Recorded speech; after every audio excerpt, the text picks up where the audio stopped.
صاحب بسم اللہ کریں۔ جی بسم اللہ الرحمن الرحیم۔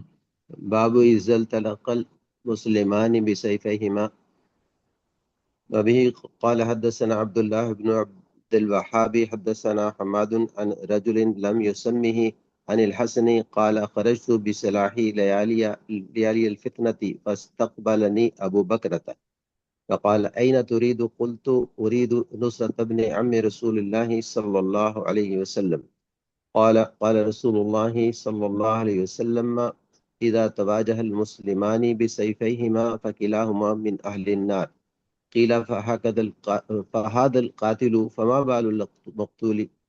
قال إنه أراد قتل صاحبه.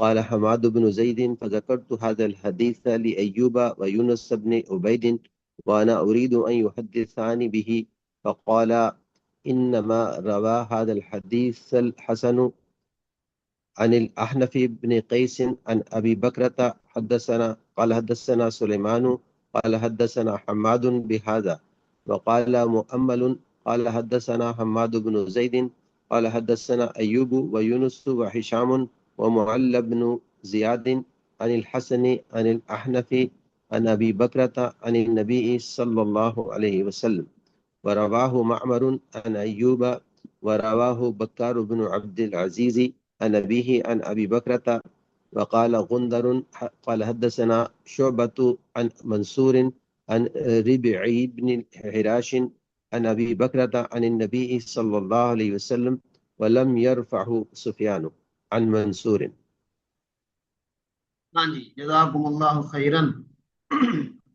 یہ مسلمانوں کے ساتھ لڑائی جھگڑے اور جنگ و جدال کے حوالے سے آپ صلی اللہ علیہ وسلم نے جو ہدایات ارشاد فرمائی ان کا تذکرہ چل رہا ہے، اور آپ نے ان کو فتنہ قرار دیا، اور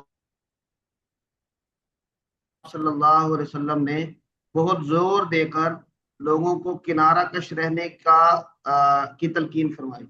اس کی کچھ باتیں ہم نے اوپر والی احادیث میں پڑھی تھی، لیکن اگر سبھی کنارہ کشی اختیار کریں گے جو سرکردہ لوگ ہیں تو پھر مسئلہ کیسے حل ہوگا؟ تو امام بخاری رحمۃ اللہ علیہ یہاں پر جب مسلمانوں کی آپس میں لڑائی ہو جائے تو پھر دوسرے جو مسلمان ہیں ان کو کیا کردار ادا کرنا چاہیے، اس کے بارے میں اب کچھ باتیں ذکر کریں گے۔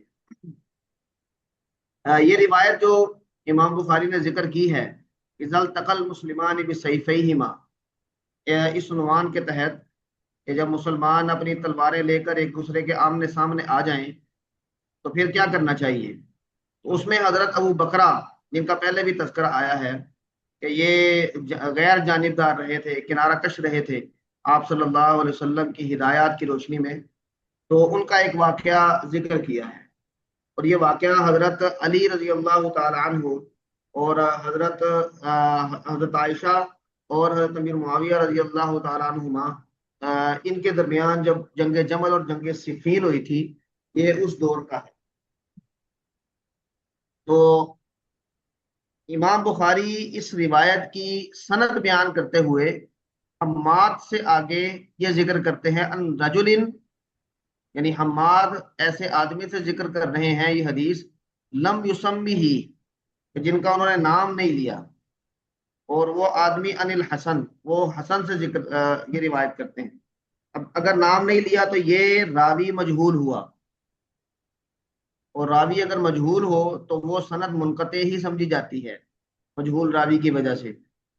امام بخاری کا جو معیار ہے حدیث ذکر کرنے کا، یہ روایت اس سند کی وجہ سے اس معیار پر پوری نہیں اترتی، اس لیے امام بخاری یہ جو آدمی مجہول ہے ان رجل لم یسمہ، اس کو یعنی معروف کرنے کے لیے اس سند کو متصل کرنے کے لیے آگے دو تین اس کے طریق اور بھی بیان کرتے ہیں، تو اس کو بھی ہم دیکھیں گے۔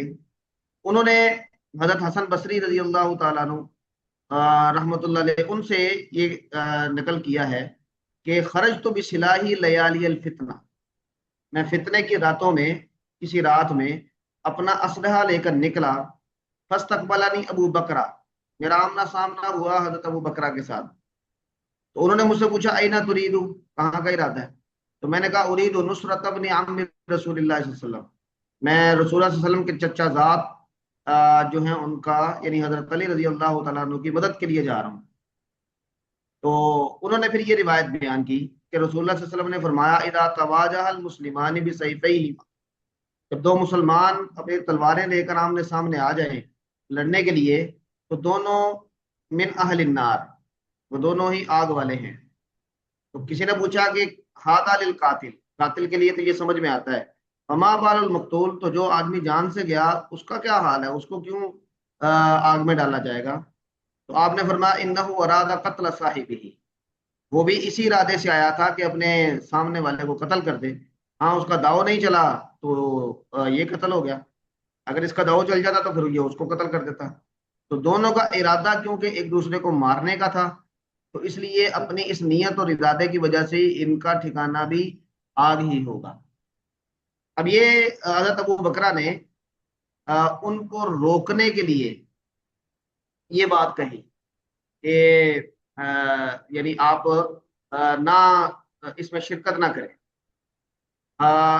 اب یہاں پہ محدثین کچھ تفصیل بیان کرتے ہیں کہ حضرت علی اور حضرت عائشہ یا حضرت امیر معاویہ کی جو لڑائیاں تھیں ان پہ کیا یہ والی روایت منطبق کی جا سکتی ہے؟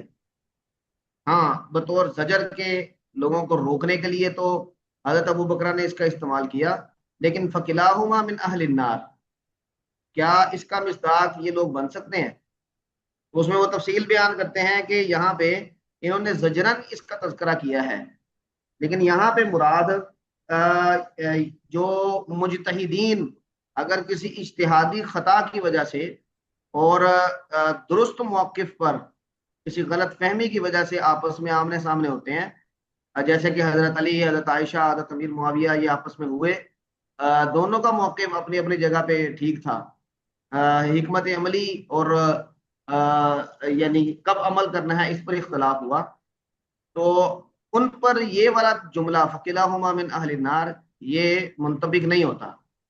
منطبق وہاں پہ ہوتا ہے کہ جب کسی اور عصبیت کی وجہ سے، کسی اپنی ضد اور تکبر کی وجہ سے یا اپنی کسی ذاتی دشمنی کی وجہ سے لوگ آپس میں ایک دوسرے کو مارنے کے لیے آمنے سامنے ہوتے ہیں، تو یہ جملہ وہاں پر منطبق ہوتا ہے۔ لیکن ظاہری بات ہے زجر کے لیے اور کسی کو فتنے سے بچانے کے لیے، اس میں شرکت سے روکنے کے لیے اگر کوئی ایسا جملہ بولا بھی جائے تو اس کی گنجائش موجود ہے۔ تو یہاں پر حضرت ابو بکرہ نے اس لیے یہ والی حدیث ان کے سامنے بیان کی۔ لیکن کیا وہ حضرت علی کی اس مدد سے رک گئے؟